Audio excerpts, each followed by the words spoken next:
अयोध्या स्थित श्री राम जन्मभूमि मंदिर में चढ़ावा चोरी के आरोप में अब आखिरकार एफआईआर दर्ज हो गई है। सूत्रों की माने तो लगभग 8 लोगों के ऊपर धोखाधड़ी, चोरी जैसे गंभीर धाराओं में एफआईआर दर्ज कराई गई है। ये एफआईआर श्री राम जन्मभूमि क्षेत्र के ही स्थानीय थाने में दर्ज कराई गई है और ये ट्रस्ट के द्वारा ही एफआईआर दर्ज कराई गई है।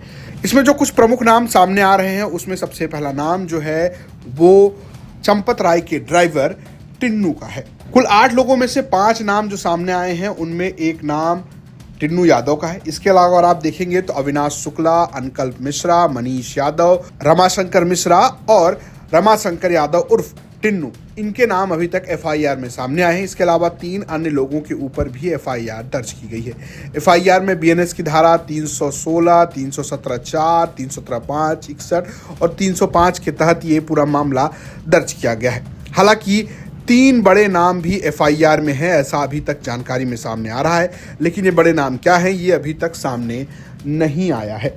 आपको बता दें कि इससे पहले एसआईटी ने इस मामले की जांच की थी। अयोध्या में एसआईटी ने 5 दिन तक पूरे मामले की जांच की, जिसके बाद इसकी रिपोर्ट एसीएस संजय प्रसाद को सौंपी गई। इस रिपोर्ट में भी एफआईआर की संस्तुति की गई और कहा गया कि ट्रस्ट के बड़े लोगों के ऊपर एफआईआर दर्ज करने की बात इस रिपोर्ट में कही गई है। हालांकि सरकार की तरफ से अभी ये रिपोर्ट सार्वजनिक नहीं हुई है। कई लोगों के ऊपर गंभीर आरोप लग रहे हैं, जिसमें चंपत राय का नाम प्रमुख है। चंपत राय श्री राम जन्मभूमि 30 क्षेत्र के प्रबंधक हैं और महासचिव भी हैं। उनके ड्राइवर टिन्नू यादव के ऊपर इस मामले में एफआईआर दर्ज कर ली गई है और सवाल खड़े हो रहे हैं कि आखिर उनका ड्राइवर जब इस मामले में इस तरीके से आरोपी है तो क्या इसकी जानकारी चंपत राय के पास नहीं थी। चंपत राय ने इस मामले में कोई सफाई नहीं दी है। हालांकि जब मुख्यमंत्री अयोध्या के दौरे पर गए तब भी चंपत राय उनके साथ नजर नहीं आए। सूत्रों के हवाले से जानकारी दी गई कि चंपत राय को इस कार्यक्रम से दूर रखा गया। राम मंदिर के दौरे पर पहुंचे मुख्यमंत्री ने बात साफ साफ कही थी कि किसी भी व्यक्ति को इस मामले में छोड़ा नहीं जाएगा। राम भक्तों से मेरी विनम्र अपील होगी, प्रभु राम ने हमें मर्यादा का पाठ पढ़ाया है, मर्यादित रहने का आचरण दिया है। हम उस मर्यादा का पालन करते हुए हमने 500 वर्षों तक, हम लोगों के पूर्वजों ने 500 वर्षों तक प्रभु राम के स्थान को लेने के लिए संघर्ष किया है। 500 वर्षों तक मर्यादित रहते हुए हमने संघर्ष किया है। 15 दिन और देख लें, इंतजार कर लो, चिंता मत करो। लेकिन हम अयोध्या को बदनाम करने वाले, राम जन्मभूमि मंदिर को अपमानित करने वाले लोगों के बहकावे में कतई ना आए। ये लोग कभी नहीं चाहेंगे कि अयोध्या का नाम हो। ये कभी नहीं चाहेंगे कि अयोध्या सम्मान पाए, क्योंकि ये लोग स्वयं क्षमता विहीन थे, कर नहीं सकते थे। तब अयोध्या को बिजली नहीं मिलती थी, अयोध्या को इन्होंने बिजली नहीं दी, संकरी गलियों में बांध करके रख दिया था।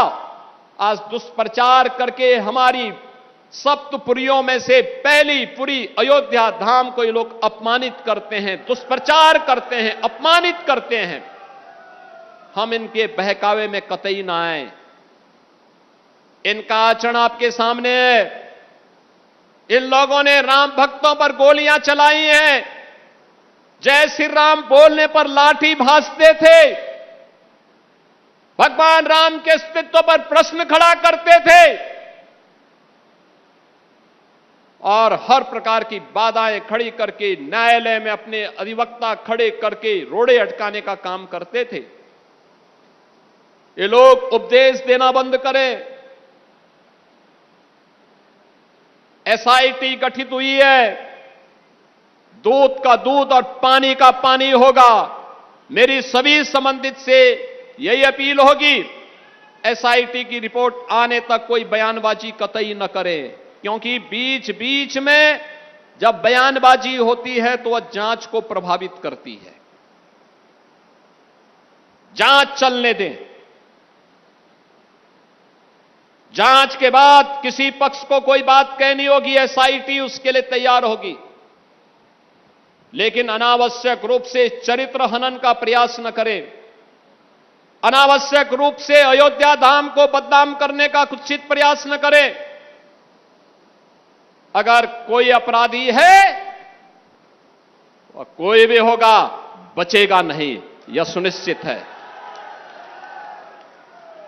ये लोग क्या हमें बताएंगे जो लोग राम भक्तों को अपमानित करते थे और जो प्रदेश के कुख्यात माफियाओं के कब्र पे जाकर के फातिया पढ़ते थे, ये लोग आज राम भक्ति का उपदेश हमें देने चले हैं।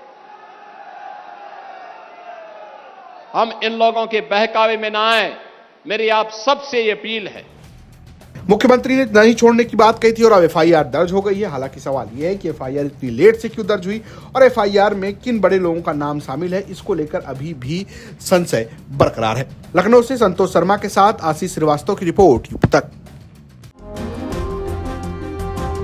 जब आप टिकट बांटने की बात करते हैं तो ज्यादा वक्त नहीं गुजरा, आप बोलते थे कि पूरे सहारनपुर की 7 की 7 सीटें मैं दूंगा, मैं बांटूंगा और 7 की 7 सीटें मैं कांग्रेस पार्टी को के लिए लड़ाऊंगा। क्या अभी भी उसी स्टैंड पर है? कांग्रेस? हाँ। मैं तो अपना इस्तेमाल ही नहीं करता हूं, मैं कांग्रेस इस्तेमाल करता हूं।